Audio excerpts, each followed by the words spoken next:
Hello friends, কেমন আছে সবাই? আমি আজ বানালাম পেয়ারা মাখা ঝাল ঝাল করে। তার জন্য কাঁচা লঙ্কাগুলোকে কেটে নিলাম আর ধনেপাতাকে কেটে নিলাম আর আর নিয়ে নিলাম জলপাইয়ের আচার। সবগুলোকে ভালোভাবে মিক্সড করে তারপর ইয়াম্মি ইয়াম্মি টেস্টি ঝাল ঝাল পেয়ারা মাখা তৈরি করে নিলাম। তোমরা দেখতে থাকো।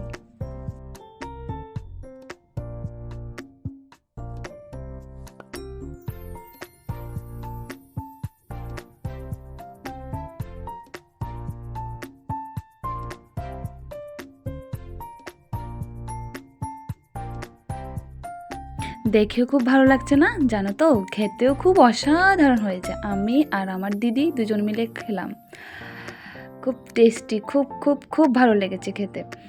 আর সবাই একটু আমার পাশে থাকবে, আমার চ্যানেলকে সাবস্ক্রাইব করবে। বাই।